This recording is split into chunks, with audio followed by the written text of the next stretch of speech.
All right, I am back. I've spent the last several days going through some of the old videos that we put together.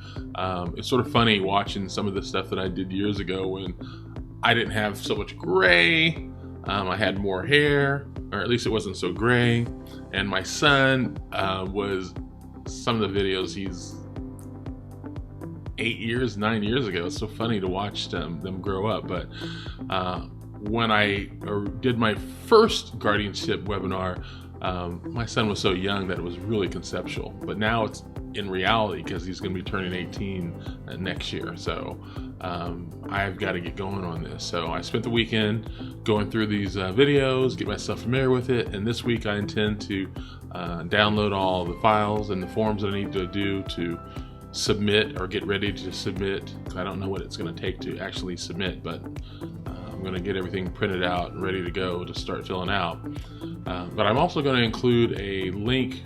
No, actually, I'm going to include the video itself.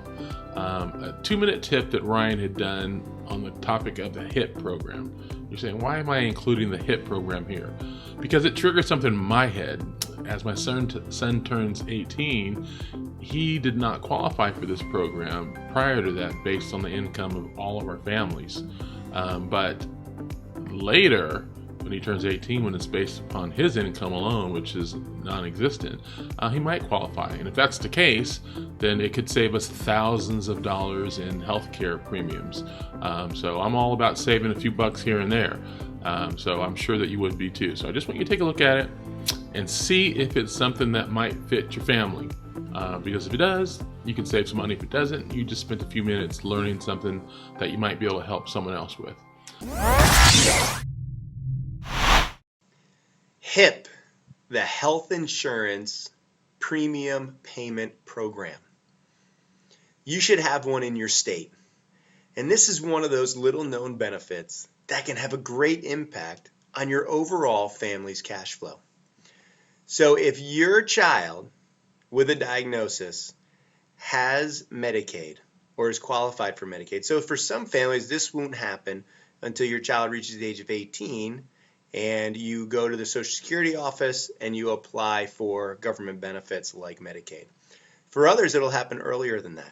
You may be eligible for the waiver program in your state. And if you're receiving waiver services, that's Medicaid. So you would qualify under this Health Insurance Premium Payment Program, HIPP.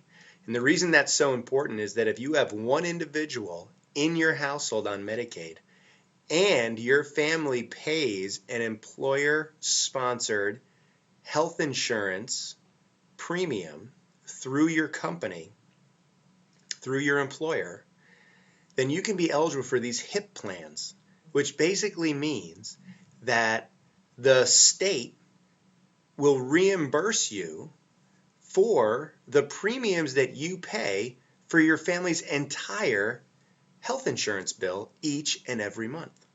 Again, I'll say that again. Yeah, I know it's unbelievable, but true. These HIP plans will reimburse you for the amount of money you pay in health insurance premiums to an employer-sponsored health insurance plan for the amount that comes out of your pay stub. Not just for your child or loved one with a disability, but for the entire amount that comes out. So for the entire family premium that you're paying. You could get reimbursed from that from this little known program, HIPP. So look it up in your state, see if you're eligible, or when you are eligible, begin the application process and get that done. Because it can improve your cash flow, improve your family situation, and improve your loved one's situation. I think that's it for now. I've got some ideas I want to share with you about some planning I've been doing for my son's social welfare and social engagement in the future. So I'm going to bounce some ideas off of you of things I'm doing, and you guys could maybe learn from some of the things that I'm doing and maybe give me some tips on what you're doing to facilitate that. Anyhow, I will see you in the next video, and thank you for following.